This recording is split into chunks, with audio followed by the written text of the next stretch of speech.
नमस्कार दोस्तों, आपके अपने एल्फाई यूट्यूब चैनल पे आपका स्वागत है। मैं विजेंद्र सैनी आज आपको साइंस पढ़ाने जा रहा हूँ और साइंस में आज हम पढ़ेंगे कोशिका के बारे में। उससे पहले मैं आपको बता दूं, अगर आप हमारे यूट्यूब चैनल पर पहली बार आए हैं तो आप हमारे यूट्यूब चैनल को सब्सक्राइब कीजिएगा और अगर हमें कमेंट करके ये बताइएगा कि आपको वीडियो कैसा लगा और वीडियो पूरा देखना है। आज हम पढ़ रहे हैं साइंस का और साइंस में पढ़ेंगे आज कोशिका के बारे में। किसके बारे में पढ़ेंगे? कोशिका के बारे में। आज हम पढ़ेंगे कोशिका के बारे में। अब कोशिका क्या होती है और कोशिका का पार्ट कौन कौन से, अंग कौन कौन से होते हैं, कोशिका पाई कहा जाती है, कोशिका से होता क्या है, ये सब पढ़ेंगे। अब सबसे पहले पढ़ेंगे हम कोशिका। तो कोशिका होती क्या है? कोशिका को इंग्लिश में बोलते हैं सेल। क्या बोलते हैं? सेल बोलते हैं। अब कोशिका नाम एक शब्द है, कोशिका कुछ है, इसके बारे में आज हम जानकारी प्राप्त कर रहे हैं। तो कोशिका क्या है कि पादप और जंतु में पाई जाती है। तो इसकी सबसे पहले हम पढ़ेंगे कोशिका के बारे में। तो सबसे पहले हम पढ़ रहे हैं तो कोशिका के बारे में पढ़ रहे हैं। तो सबसे पहले देखेंगे इसकी खोज किसने की। तो सबसे पहले इसकी हम देखेंगे तो खोज किसने की थी इसकी? रॉबर्ट हुक ने। किसने की थी? रॉबर्ट हुक ने। और कब की थी इसकी खोज? 1665 में। कब की थी? 1665 में। किसने की थी? रॉबर्ट हुक ने। और कब की थी? 1665 में। किस प्रकार की कोशिका की खोज की थी रॉबर्ट हुक ने? तो हम बताएंगे कि मृत कोशिकाओं की खोज की थी। किसकी? मृत कोशिकाओं की। किसकी खोज की थी? मृत कोशिकाओं की खोज की थी। किसने की थी? रॉबर्ट हुक ने। अब बात करें कब करी थी? 1665 में। किसकी? कोशिका की। कोशिका को इंग्लिश में क्या कहते हैं? सेल। अब बात करें सेल, पहले इस शब्द की उत्पत्ति का नाम कर लेते हैं सेल। इस सेल शब्द की उत्पत्ति किससे हुई थी? सेल शब्द की उत्पत्ति हुई थी साइटो से। किससे? साइटो से। किससे हुई थी? साइटो से। साइटो मतलब सेल। साइटो का मतलब क्या होता है? सेल होता है। और सेल को हिंदी में कहते हैं कोशिका। तो हम सीधे तरीके से बात करें डायरेक्ट कि कोशिका शब्द की उत्पत्ति किस शब्द से हुई थी? साइटो से। साइटो से हुई थी, न कि साइको से। साइको एक पागल होता है। तो किससे की थी? किस शब्द से हुई थी? साइटो से। कि उत्पत्ति हुई थी साइटो शब्द से। ठीक है। और साइटो शब्द को इंग्लिश में कहते हैं सेल और सेल का ही को कहते हैं कोशिका। अब बात करें कि कोशिका का अध्ययन किसमें किया जाएगा? क्या अध्ययन? अब मैंने एक पहले बताया था साइंस में कि जिस इकाई को या जिस साइंस को हम जिस शब्द से उत्पत्ति हुई थी उसके आगे लॉजी जोड़ दो तो उसका अध्ययन किसमें किया जाएगा? उसके नाम के आगे लॉजी जोड़ दें तो उसका अध्ययन किया जाता है। जैसे इसका नाम है साइटो, तो इसमें अगर लॉजी जोड़ दें तो साइटोलॉजी। किसमें? साइटोलॉजी में। किसमें किया जाता है? साइटोलॉजी में। ठीक है। कोशिका का शब्द की उत्पत्ति किससे? साइटो से हुई। साइटो को इंग्लिश में बोलते हैं सेल। सेल का मतलब होता है कोशिका। और कोशिका का अध्ययन किसमें किया जाएगा? साइटो में। और कोशिका की खोज किसने की थी? रॉबर्ट हुक ने। कब की थी? 1665 में। किस प्रकार की कोशिकाओं की थी? मृत कोशिकाओं की। अब बात करें कि जीवित कोशिकाओं की खोज किसने की थी? तो जीवित की थी किसकी? जीवित कोशिकाओं की। रॉबर्ट हुक ने तो करी थी मृत कोशिकाओं की, और जीवित कोशिकाओं की किसने की थी? ठीक है। तो जीवित कोशिकाओं की खोज की थी एंटिनो न्यूऑन ल्यूएन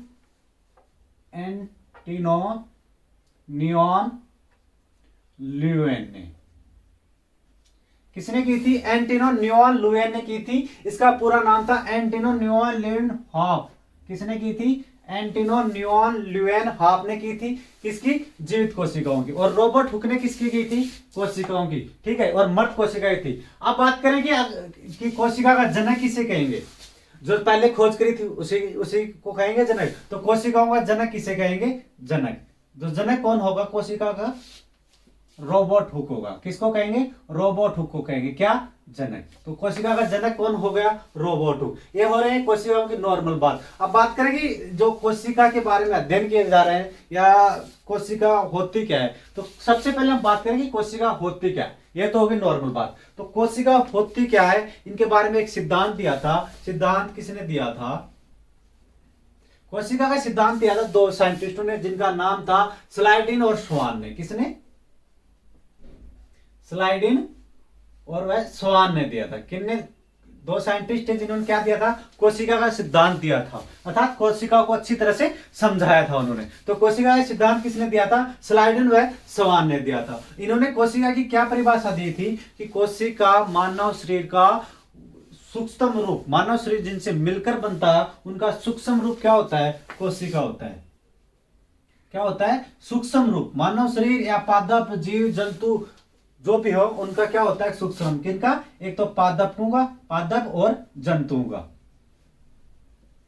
अब पादप और जंतु क्या होंगे, तो पादप तो वो हैं जो हिलडुल ना सके, एक जगह ही रहे, लेकिन उनमें समय के साथ परिवर्तन होता रहे, उन वो तो होते हैं पादप। और जंतु क्या होते हैं, वो जो हिलडुल सकते हैं, एक जगह से दूसरी जगह जा सकते हैं, तथा समय के साथ उनमें क्या हो, परिवर्तन हो।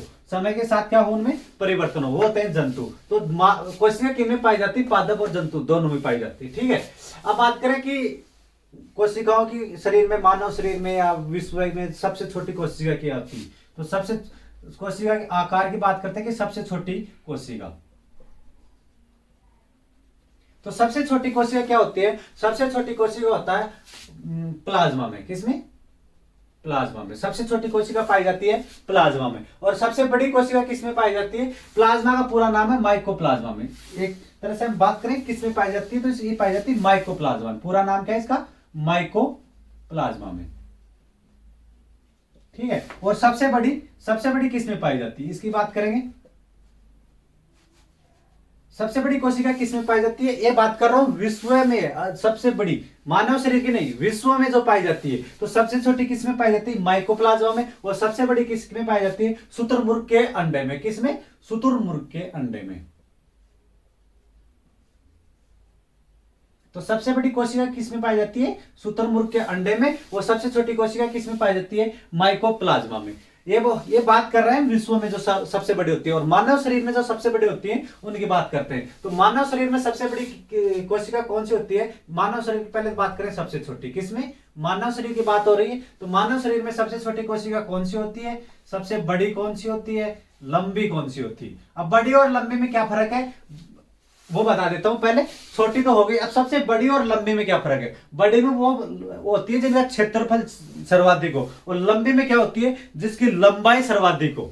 समझ में आ रहा है, छोटी तो हो गई, बड़ी क्या होती है, जो जिसका क्षेत्रफल ज्यादा हो। जैसे मैं बात करूं, ये कोई एरिया है, ठीक है, इसका कुछ क्षेत्रफल होगा, ठीक है। अब इसी की तुलना में मैं बात करूं कि ये कोई है, ठीक है, इसका क्षेत्र मानते हैं कि इसका क्षेत्रफल हमने मान लिया कि 25 वर्ग स्क्वायर है, 25 वर्ग स्क्वायर है, सॉरी 25 सेंटीमीटर स्क्वायर है, ठीक है।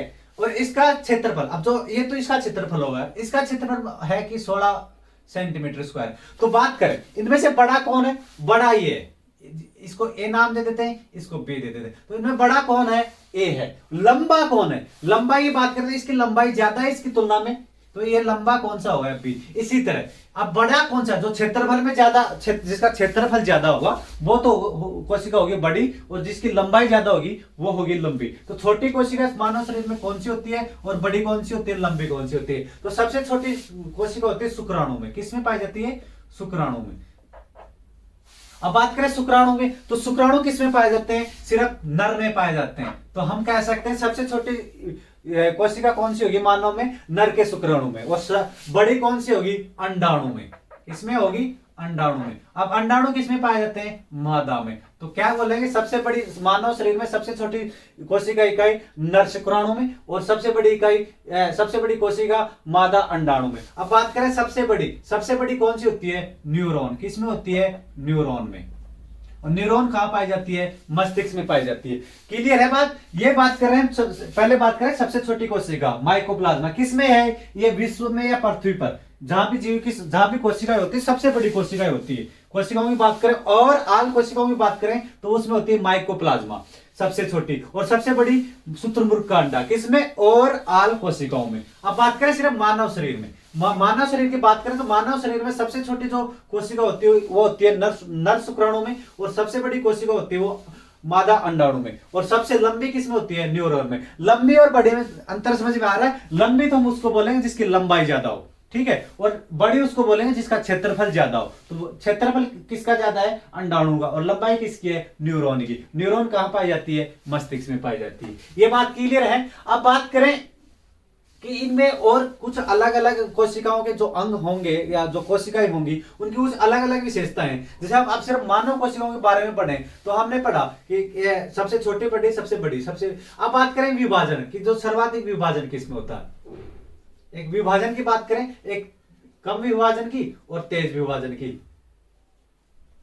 ठीक है, अब ये दो। अब विभाजन का मतलब क्या है? विभाजन का मतलब है कि एक कोशिका अगर टूट गई, एक कोशिका, जैसे एक कोशिका है तो इस अगर ये बीच में से टूट गई या विखंडन हो गया इसका, तो जो दो भाग होंगे वो दोनों अलग अलग तरीके से क्या करेंगे, अन्य दो अन्य कोशिकाओं का निर्माण कर लेंगे अपने आप में। जैसे एक कोशिका है, इसको बीच में से हमने तोड़ दिया, ठीक है, तो ये इधर वाली कोशिका और इधर वाली कोशिका दोनों को जो होंगे वो क्षतिपूर्ति कर लेते हैं, अर्थात एक नई कोशिकाओं का, वही कोशिका आप एक नया रूप ले लेती है, तो उसका विभाजन हो गया। तो सबसे कम विभाजन किस में होगा, सबसे तेज विभाजन किसका होगा? तो सबसे कम विभाजन किसका होता है? न्यूरॉन का। सबसे कम विभाजन न्यूरॉन का होता है। न्यूरॉन का विभाजन यानी कि न्यूरॉन, अगर एक बार न्यूरॉन कोशिका नष्ट हो या टूट गई तो ये पुनः वापस कोशिका नहीं बनाती है, इसमें विभाजन का गुण नहीं पाया जाता है। और सबसे तेज विभाजन किस में होता है? लीवर में होता है। अर्थात लीवर में अगर कोई कोशिका का विभाजन होता है या क्षति होती है तो लीवर अपनी कोशिका तुरंत प्रभाव से क्या कर लेता, वो क्षतिपूर्ति कर लेता। तो ये हो गई विभाजन की बात। अब बात करें कि कोशिकाओं के अंकों के बारे में। ये कोशिका का अध्ययन कर रहे थे हम, तो कोशिका शब्द की उत्पत्ति किस शब्द से हुई थी? साइटो से। साइटो का अर्थ क्या होता है? सेल। तो सेल को हम क्या कहते हैं? साइको। सेल को हम कहते हैं कोशिका। साइटो से हुई थी, न कि साइको से। साइको होता है पागल। अब बात करेंगे अध्ययन किस में किया जाता है कोशिकाओं का, तो मैंने कहा था जिस शब्द से उत्पत्ति होती है उसमें अगर हम लॉजी जोड़ दें तो उसकी क्या, उसमें अध्ययन किया जाता है। तो उत्पत्ति किससे हुई थी? साइटो से। लॉजी जोड़ दिया तो अध्ययन किस में किया जाएगा? साइटोलॉजी में। अब बात करें कि कोशिका की खोज किसने की थी? रॉबर्ट हुक ने। और कोशिका किनकी कैसी कोशिकाओं की खोज की थी? मर्द कोशिकाओं की खोज की थी। और किसमें की थी? पादपू के लिए। किसकी की थी? पादपू के लिए। और जीवित कोशिका की खोज किसने की थी? एंटिनो न्यून लुवेन हॉक ने। ठीक है, अब बात करें कि कोशिका के जनक किसे कहते हैं? रॉबर्ट हुक ने। इन दोनों ने अपना काम खत्म किया, एक ने मर्द कोशिका की खोज कर ली, एक ने जीवित कोशिकाओं की खोज कर ली। अब आगे का जो प्रोग्राम था, अगला जो प्रोग्राम था वो किसने किया? वो किया अगला प्रोग्राम, सिद्धांत किसने दिया, यानी कि कोशिकाओं के बारे में अच्छी तरह से किसने समझाया?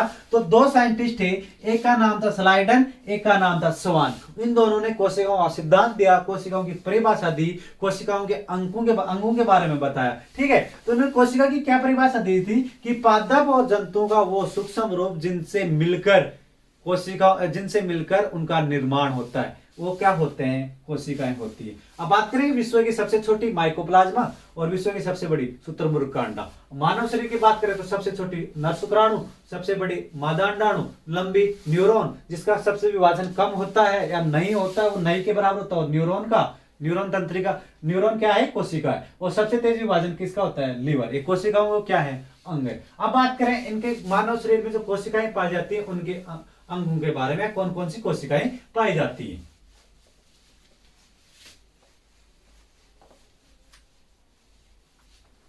अब पढ़ेंगे हम कोशिकाओं के अंगों के बारे में। तो सबसे पहले हम पढ़ते हैं कोशिका झिल्ली के बारे में।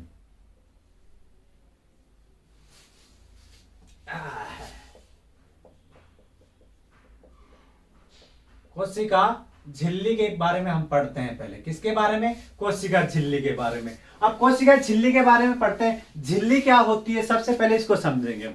तो एक सबसे पहले बता दो, जो भी कोशिकाएं होंगी, एक सभी कोशिकाएं किसमें होगी? कोशिका झिल्ली में होंगी। इसको दूसरा नाम क्या है इसका? कोशिका झिल्ली का प्लाज्मा झिल्ली। क्या नाम देते हैं? दूसरा नाम प्लाज्मा झिल्ली। ठीक है, तो एक कोशिका झिल्ली या प्लाज्मा झिल्ली क्या होती है? जैसे हम मार्केट में जाए, कोई भी सामान खरीदते हैं, ठीक है, एक दुकान पे गए, हमने सामान खरीदा कि इसमें आइसक्रीम डाल दे, दूध डाल दे, छाछ दे दो, दही दे दो, जो सभी हमने ले लिया। अब वो दुकानदार हमें क्या करेगा? जो जो हमने सामान खरीदा, चिप्स, नमकीन वगैरह, सभी को एक किस में डालेगा? पॉलीथीन में डालेगा। किस में डालेगा? पॉलीथीन में। किस में डाल के देगा? सभी सामान पॉलीथीन में। अब ये पॉलीथीन सभी जो हमने सामान खरीदा, चिप्स, नमकीन, दूध, दही, जो भी आइसक्रीम वगैरह सब खरीदी थी, उनको एक किस में डाल दिया?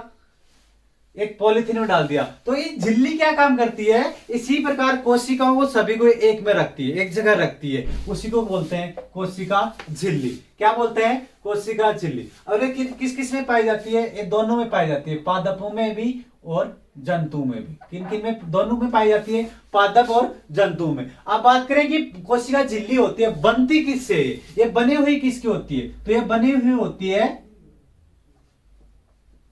ये बनी हुई होती है प्रोटीन की। किसकी बनी हुई होती है? प्रोटीन की। ठीक है, किसकी कोशिका? ये जो कोशिका झिल्ली होती है किसकी बनी हुई होती है? प्रोटीन की। अब बात करें इसकी जो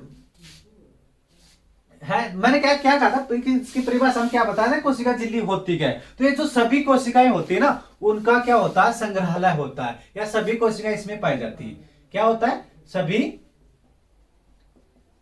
सभी कोशिकाओं का संग्रहालय होता है, या सभी कोशिकाएं इसमें पाई जाती हैं। ठीक है, सभी कोशिकाएं इसमें पाई जाती हैं।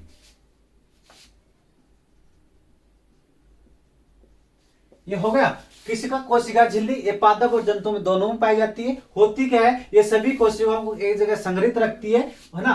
और बनी हुई किसकी होती है? ये प्रोटीन की बनी हुई होती है। दूसरा नाम क्या है इसका?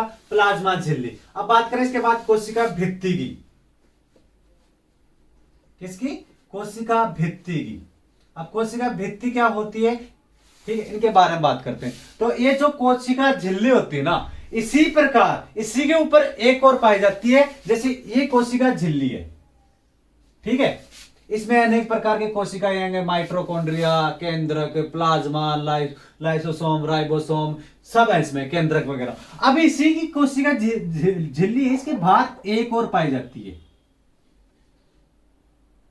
इसके चारों तरफ एक और पाई जाती है, जिसको बोलते हैं कोशिका भित्ति। अब ये कोशिका भित्ति क्या होती है, इसी को मैं उसी एग्जांपल से फिर समझाता हूं आपको। हम दुकान पे गए, हमने सामान खरीदा, एक पॉलीथीन में ले लिया। अब अगर वो पॉलीथीन में हमारे पास सामान ज्यादा है, तो दुकानदार क्या करेगा? उसी पॉलीथीन को एक बड़ी पॉलीथीन में डबल करके दे देगा।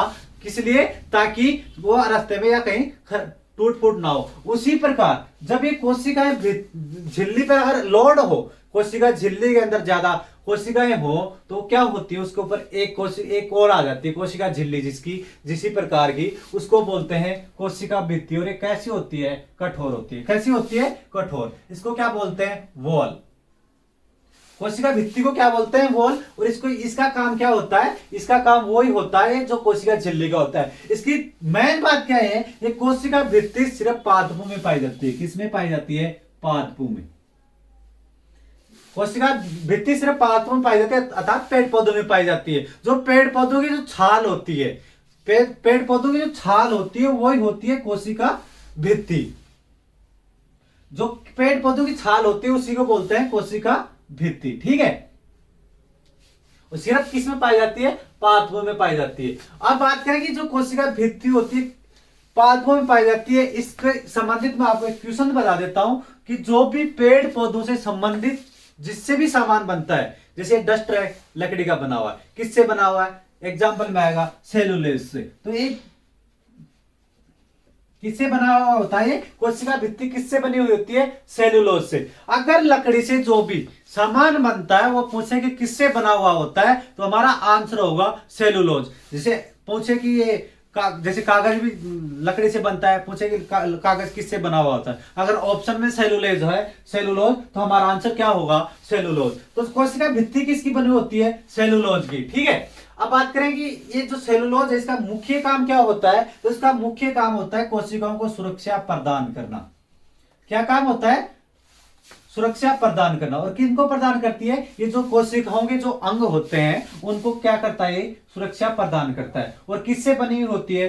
सेलुलोज से। किसमें पाई जाती है? सिर्फ पादपों में। ठीक है, पहला हमने पढ़ा कोशिका भित्ति किनमें पाई जाती है? पादप और जंतु दोनों में। किसकी बनी होती है? प्रोटीन की। और क्या काम होता है इसका? ये सभी कोशिकाओं को इकट्ठा रखती है। दूसरा नाम क्या था इसका? प्लाज्मा झिल्ली। दूसरा पढ़ा हमने कोशिका भित्ति के बारे में, इंग्लिश में क्या बोलते हैं? वॉल। किसमें पाई जाती है? सिर्फ पादपों में। किसके रूप में पाई जाती है? छाल के रूप में। ठीक, जो पादपों की जो छाल होती है उन्हीं को बोलते हैं कोशिका भित्ति। और किससे बनी हुई होती है? सेलुलोज से। काम क्या होता है इसका? सुरक्षा प्रदान करना। इसके बाद अगला अंग पढ़े हम इनके कोशिका का, तो अगला अंग है हमारे पास माइटोकॉन्ड्रिया। अब तक हमने दो पढ़े, कोशिका झिल्ली और कोशिका भित्ति के बारे में। तीसरा पढ़ते हैं माइटोकॉन्ड्रिया के बारे में।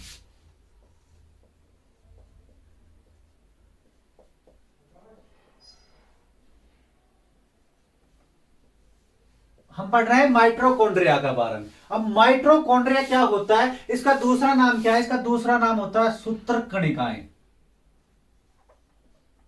माइटोकॉन्ड्रिया को और किस नाम से जाना जाता है, सूत्रकणिकाएं। अब बात करें जो माइटोकॉन्ड्रिया है, इसकी खोज किसने की, जिन जिनकी खोज की थी उनका नाम बताते जाता हूं, जिनकी खोज का अस्तित्व या जिनकी खोज के बारे में पता है कि इस साइंटिस्ट ने की थी, उनके नाम बताते जाता हूं। इसका किसने की थी, अल्टमैन ने। किसने की थी इसकी खोज, अल्टमैन ने। तो माइटोकॉन्ड्रिया सूत्रकणिका में खोज किसने की थी, अल्टमैन ने। अब इसका जो मुख्य काम होता है वो क्या होता है, तो इसका मुख्य काम होता है ये हमारे शरीर को क्या करता है, जो कोशिकाएं होती है उनको ऊर्जा प्रदान करता है। क्या करता है, ऊर्जा प्रदान करता है, अर्थात ये क्या करता है, कोशिकाओं के लिए ऊर्जा बनाता है। ऊर्जा कैसे बनाता है, हमारे मानव शरीर में बहुत सारी कोशिकाएं, अनेक कोशिकाएं, तो ये ऊर्जा बनाता है। जैसे मैं अब काम कर रहा हूं, किसका, हाथ का काम चल रहा है, मैं जीभ से बोल रहा हूं, यहाँ कोशिकाओं को जो ऊर्जा बना रहा है वो कौन बना रहा है, माइटोकॉन्ड्रिया। अब बात करें कि माइटोकॉन्ड्रिया जो ऊर्जा बनाता है, ठीक है, जितनी ऊर्जा खर्च होती है उतनी ये बनाता जाता है, ठीक है। इसलिए जो ऊर्जा बनाता है इसीलिए उसको बोलते हैं कोशिकाओं का शक्ति ग्रह। ऊर्जा बनाता है इसीलिए इसको बोलते हैं कोशिकाओं का शक्ति ग्रह, ठीक है। ऊर्जा का निर्माण करता है इसीलिए इसको बोलते हैं कोशिकाओं का शक्ति ग्रह। अब ऊर्जा को इंग्लिश में बोलते हैं पावर, ठीक है, इंग्लिश में पावर बोलते हैं, इसलिए इसको बोलते हैं कोशिकाओं का पावर हाउस। क्या बोलते हैं, पावर हाउस।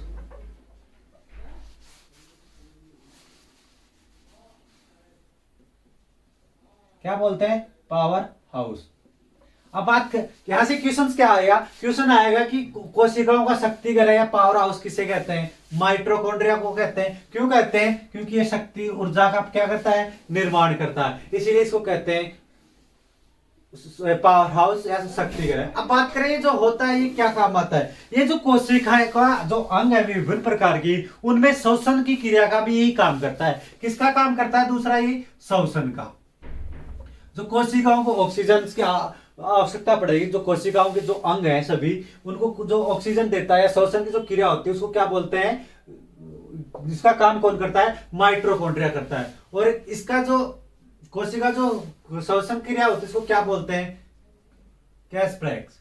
क्या बोलते हैं, क्रैसबैक, ठीक है। अब बात करें इसको शक्ति ग्रह बोलते हैं, ठीक है। और ये जो इस माइटोकॉन्ड्रिया में ये और किसका निर्माण करता है, ये एटीपी का निर्माण करता है, ठीक है, एटीपी का भी निर्माण करता है। किसका, एटीपी का। अब बात करें माइटोकॉन्ड्रिया, दूसरा नाम सूत्रकणिकाएं। खोज किसने की, अल्टमैन ने। किसका निर्माण करता है, ऊर्जा का। और क्या काम करता है, कोशिकाओं के श्वसन की क्रिया के लिए। और ऊर्जा का निर्माण करता है, इसीलिए इसको क्या बोलते हैं, इसीलिए इसको बोलते हैं कोशिकाओं का शक्ति ग्रह या कोशिकाओं का पावर हाउस, ठीक है। इसके बाद अगले की बात करें गाल्जी बॉडी। चौथा कोशिका जो अंग होगा उसका नाम है गाल्जी बॉडी। अब एक गाल्जी बॉडी का क्या काम है, इसका कोई ज्यादा काम नहीं है लेकिन फिर भी इंपॉर्टेंट काम, ये एक ही काम करता है और वो भी इंपॉर्टेंट काम करता है। खोज किसने की थी इसकी, गैमिलो गोल्जी ने। किसने की थी, गैमिलो गोल्जी ने की थी। किसने की थी, गैमिलो गोल्जी ने की थी। और इसी के नाम पे, इन्हीं के नाम पे इसका नाम है गोल्जी बॉडी। इसको दूसरा नाम है गोल्जिकाय। इसको अन्य किस नाम से जाना जाता है, गोल्जिकाय के नाम से जाना जाता है, ठीक है। इसको दो नाम से जाना जाता है, गोल्जी बॉडी और गोल्जिकाय। खोज किसने की थी, गैमिलो गोल्जी ने। अब बात करें इसका जो मुख्य कार्य है वो क्या होगा, इसका जो कार्य है वो क्या होगा, जो कोशिकाओं, अब सभी जो कोशिकाओं में जो अंग है उनको सबको अपना अपना एक विभाग दे रखा है, अपना अपना डिपार्टमेंट दे रखा है कि तुम ये काम करोगे, तुम ये काम करोगे, तुम ये करोगे। जैसे कोशिका झिल्ली का काम था कि तुम सभी कोशिकाओं को एक जगह रखेगी। कोशिका भित्ति का क्या काम था कि तुम जो कोशिका झिल्ली पर अगर लोड आए तो वो काम करेगी, जो सिर्फ पादप में पाई जाती है। माइटोकॉन्ड्रिया का क्या काम था, माइटोकॉन्ड्रिया का काम था कि कोशिकाओं के लिए ऊर्जा उत्पन्न करना और कोशिकाओं में श्वसन की क्रिया करना। इसका क्या काम है, गोल्जी का आएगा तो इसका काम है परिवहन का। परिवहन का मतलब यातायात का, इसीलिए इसको बोलते हैं कोशिका का यातायात। किसको, गोल्जिकाय को। परिवहन किसका करेगा, ये परिवहन करेगा ये ऊर्जा का। किसका करेगा, ऊर्जा का करेगा, ठीक है। अब मैं काफी देर से आपको पढ़ा रहा हूं, पिछले 10 15 20 मिनट से, तो मैं किसका यूज कर रहा हूं ज्यादा, मैं बोल रहा हूं और हाथ का यूज कर रहा हूं, दो ही चीजों का यूज कर रहा हूं। अगर मेरी जो कोशिकाएं हैं जीभ की और हाथ की, इनका जो माइट्रोकॉन्ड्रिया है वो तो ऊर्जा बनाता बनाता थक जाएगा, लेकिन मेरा पैर और जो कुछ बहुत सी कोशिकाएं जिनका मैं यूज ही नहीं कर रहा, वो ऊर्जा भी उत्पन्न करेंगे, उनकी ऊर्जा खत्म नहीं होगी, और मेरी जीभ और हाथ की ऊर्जा खत्म हो रही है। तो ये क्या काम करेगा, ये कोशिका जहां ज्यादा ऊर्जा खत्म हो रही है और जहां नहीं हो रही, यानी जहां ऊर्जा खत्म हो रही है वहां ये ऊर्जा पहुंचाएगा। कहां से लेगा, जहां से यूज नहीं हो रही है। ठीक है, जैसे एग्जाम्पल्स के लिए मैं बता दूं, यहां ऊर्जा खत्म नहीं हो रही, ठीक है, और दूसरी जगह यहां ये ऊर्जा बार बार नष्ट हो रही है, यानी बार बार ये ऊर्जा खर्च हो रही है। माइट्रोकॉन्ड्रिया बार बार ऊर्जा बना रहा है, ऊर्जा बनाता बनाता वो थक रहा है।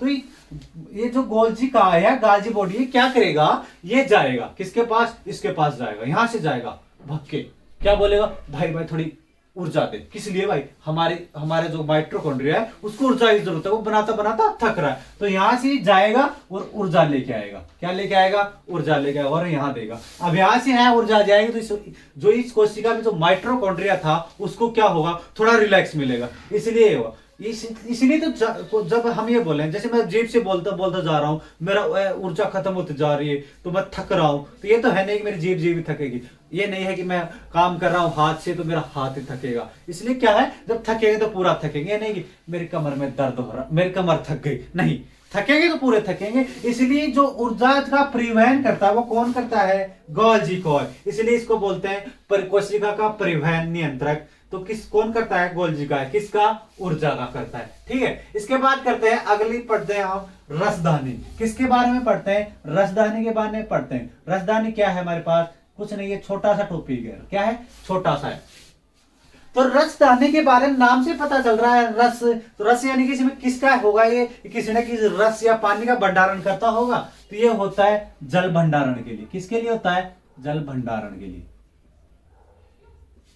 तो रसदानी में क्या होता है, जल भंडारण। अब जल भंडारण से क्या तात्पर्य है वो मैं आपको बताता हूं। जैसे कोई कोशिका है, क्या है, ये कोशिका है, इसमें मान लो ये कोशिका झिल्ली है, ये कोशिका भित्ति है, ये माइट्रोकॉन्ड्रिया है, ये गोल्जी काय है, ये केंद्रक है, ये राइबोसोम है, ये है सब। अब ये जो इनके बीच में जगह बचती है, एक दूसरे को टच ना कर पाए, इसलिए इसमें क्या होता है, इसमें होता है जल भरा हुआ होता है। क्या भरा हुआ होता है, ये जल। अब ये बीच में जल क्यों भरा हुआ होता है, ताकि ये दो एक दूसरे से टच ना हो। टच होने से क्या होगा, ये एक दूसरे से कोई भी काम हो तो अपना अलग रख, जैसे कोई भी अगर बीच में डिस्टर्ब ना करे तो अपना काम कर, मैं अपना करता हूँ, वैसा एक दूसरे को कोई गड़बड़ ना करे, मिस्टेक ना हो, इसलिए इनके बीच में क्या होता है, जल भरा हुआ होता है, जिसमें कोशिकाओं जो अंग है होता है। अब बात करें कि कोशिकाओं में जल की जो मात्रा होती है वो कितनी होती है, यानी मानव शरीर में जल की कितनी मात्रा होती है। मानव शरीर में जल की मात्रा होती है 65%।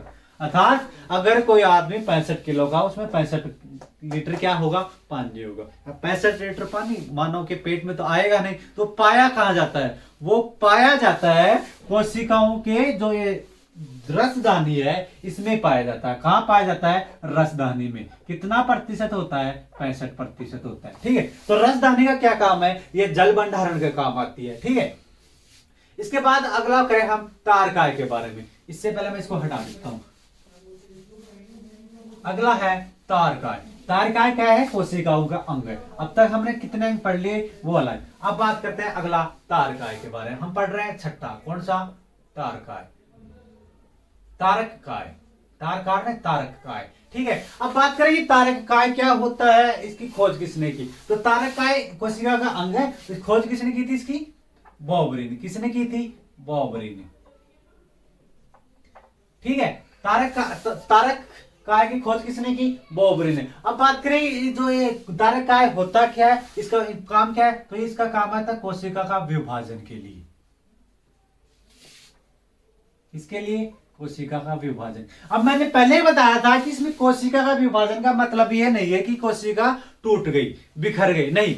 इसमें यह है कि अगर कोई कोशिका का विभाजन होता है तो वह पुनः वापस एक नई कोशिका बना लेती है। जैसे ये कोई कोशिका है, ठीक है, इसका क्या हो गया, विखंडन हो गया, यहां से टूट गई, तो ये दो अंग होंगे कोशिकाएं अलग, तो ये दोनों कोशिकाएं अब दो कोशिकाओं का निर्माण कर देंगी। किसका हो जाएगा, अब दो कोशिकाएं हो जाएंगी अलग अलग, ठीक है। ये जो विभाजन का काम होता है वो होता है तार का। क्या कौन करता है, तार का। अब बात करें कि सर्वाधिक जो विभाजन होता है वो किस में होता है, तो सर्वाधिक विभाजन के लिए मैंने पहले ही बता दिया था शुरू में। तो सर्वाधिक विभाजन किस में होता है, सर्वाधिक विभाजन होता है लीवर में। किस में होता है, लीवर में। लीवर क्या है, लीवर अपने लीवर में अगर कोई क्षतिपूर्ति होती है कोशिकाओं की, लीवर की कोशिकाओं में कोई क्षतिपूर्ति होती है तो वो तुरंत अपने बहुत तेजी से क्षतिपूर्ति को पूरा कर लेता है, ठीक है। और ये जो किसमें जो तारकाय है या जो विभाजन है इसमें किसमें नहीं पाया जाता, ये न्यूरॉन में नहीं पाया जाता। किसमें,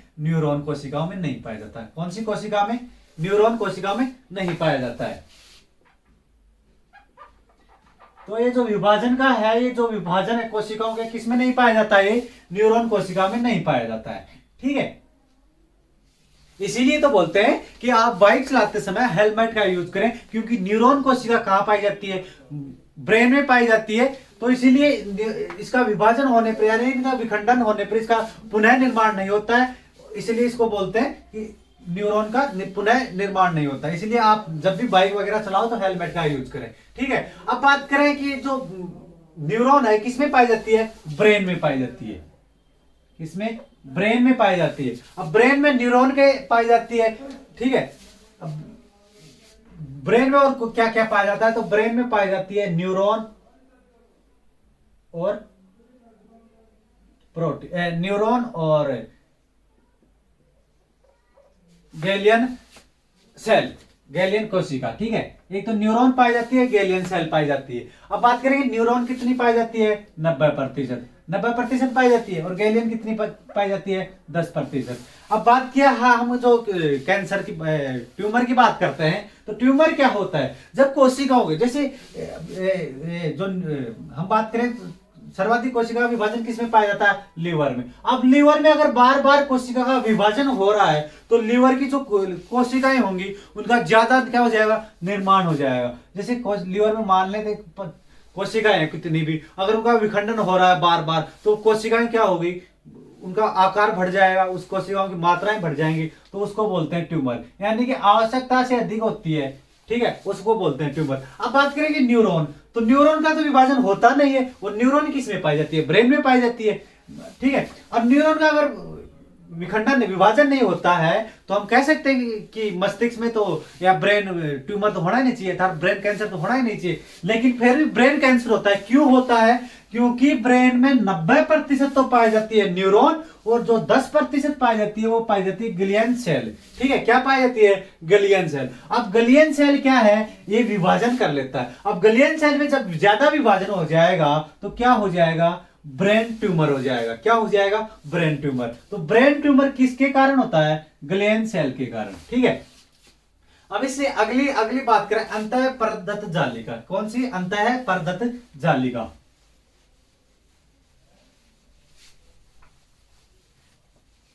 अगला है अंतः परदत्त जालिका। अभी अंतः परदत्त जालिका क्या होती है, अब नाम से पता ही लग रहा है ये कुछ ना कुछ सुरक्षा से संबंधित ही होगी। किससे संबंधित होगी, सुरक्षा से संबंधित। तो जो अंतः परदत्त जालिका है ये कोशिकाओं को उसको क्या बोलते हैं, आंतरिक कंकाल बोलते हैं। यानी कि जो कोशिकाओं के अंदर से सुरक्षा करती है। क्या करती है, अंदर से जो कोशिकाओं में आंतरिक अंदर सुरक्षा करेगी उनको बोलते हैं आंतरिक। तो इसलिए इसको बोलते हैं आंतरिक कंकाल। किसका, कोशिका का। तो इसको क्या बोलते हैं, आंतरिक कंकाल कोशिका का। अब बात करेंगे आंतरिक है, तो ये नाम से पता लग रहा है, तो इसको क्या बोलते हैं, ये क्या करती है, ये आंतरिक सहायता करती है। कौन सी, आंतरिक सहायता। अंतः परदत्त जालिका क्या करती है, आंतरिक सहायता करती है। किसकी बनी हुई होती है या किसका निर्माण करती है, तो ये वसा का निर्माण करती है। किसका निर्माण करती है, अंतः परदत्त जालिका ये वसा का निर्माण करती है। और वसा के साथ साथ और किसका निर्माण करती है, ये वसा के साथ साथ और प्रोटीन का निर्माण करती है। किसका, प्रोटीन का।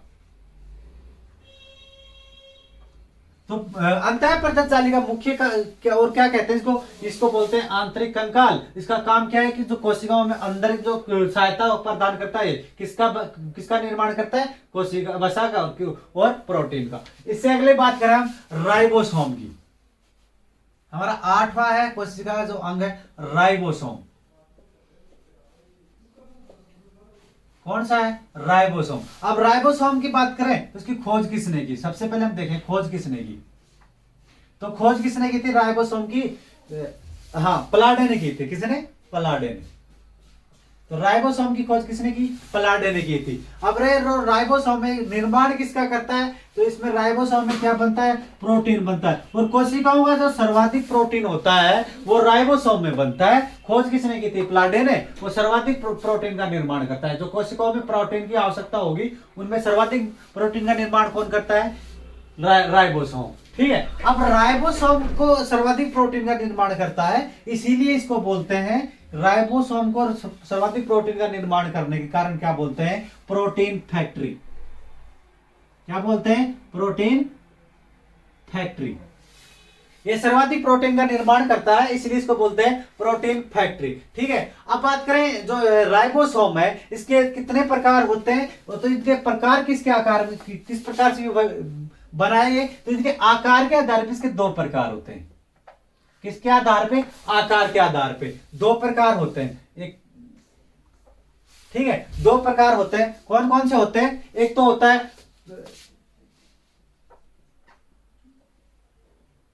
प्रोकैरियोटिक। क्या होता है, प्रोकैरियोटिक। प्रोकैरियोटिक कौन सा होता है, ये छोटा होता है। कौन सा होता है, छोटा। ठीक है। दूसरा होता है इसका यूरोकैरियोटिक। यूकैरियोटिक। ठीक है। ये कैसा होता है, बड़ा होता है। तो इसके जो आकार का आधार पर इसको 2 भागों में बांटा गया था, प्रोकैरियोटिक और यूरोकैरियोटिक। ठीक है। अब इसके बाद अगला बात करें हम केंद्रक की। किसकी बात करें, केंद्रक की। अब जो कोशिका में केंद्रक पाया जाता है उसकी बात करते हैं। तो केंद्रक क्या होता है, पहले तो ये देखते हैं। सबसे पहले तो आप देखें केंद्रक,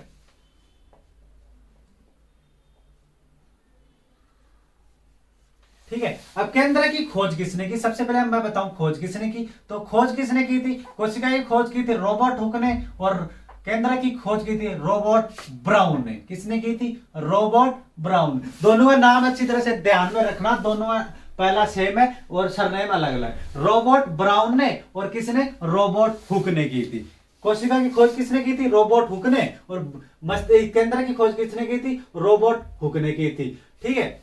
अब इसको क्या, कोशिका का क्या बोलते हैं, कोशिका का क्या काम, जो कोशिकाओं में जो सभी कार्यक्रम होते हैं उनका यही नियंत्रण करता है। कोशिकाओं में जो भी होगा कि कौन क्या करेगा, ये सबका जो अलग अलग विभाग विभक्त कर रखे हैं, विभाग दे रखे हैं, उन सबका ये जो नियंत्रक करता है वो कौन करता है, ये केंद्रक करता है। अर्थात इस कोशिका का मैनेजर कह सकते हैं कि ये सभी को अपने अपना काम दे रखा है। तो इसको क्या बोलते हैं, कोशिका का नियंत्रक अर्थात कंट्रोलर। ये कोशिका क्या क्या होता है, नियंत्रक होता है। इसमें और क्या क्या पाया जाता है वो बात करते हैं। तो इसमें क्या क्या पाया जाता है, इसमें प्रोटीन पाया जाता है। क्या पाया जाता है, प्रोटीन पाया जाता है। और क्या पाया जाता है, डीएनए पाया जाता है। डीएनए पाया जाता है, क्रोमोसोम पाया जाता है। क्या पाया जाता है, क्रोमोसोम।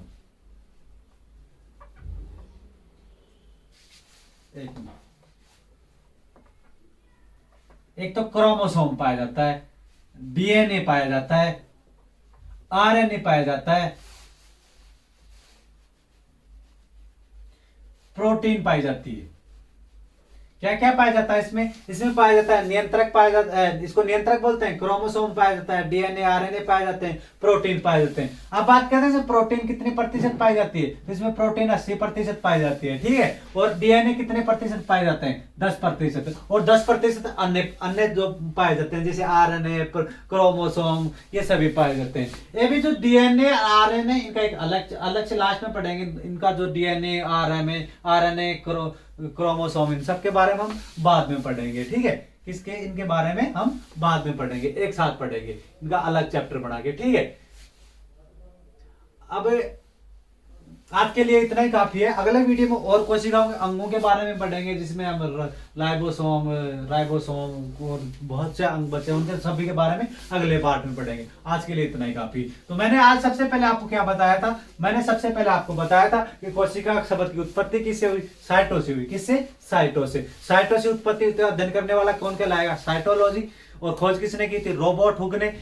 कब करी थी, 1665 में। किसकी करी थी, मृत कोशिकाओं की करी थी। और जीवित कोशिकाओं की किसने की थी, ठीक है। और आप इसके जीवित कोशिकाओं की खोज करी थी एंटिनो लुवेन हॉप ने, ठीक है। कोशिकाओं अंगों के बारे में अध्ययन पढ़ा हम अलग अलग के बारे में।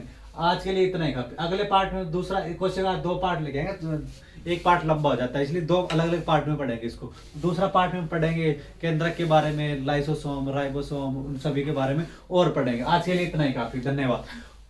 हमें आप कमेंट करके बताइएगा हमारा जो वीडियो बना रहे हैं वो आपको कैसा लग रहा है। जो आज हमारे यूट्यूब चैनल पे, जो हमारा वीडियो को आज पहली बार देख रहा है, हमारे चैनल पे पहली बार आया है, वो हमारे यूट्यूब चैनल को सब्सक्राइब कीजिएगा। धन्यवाद।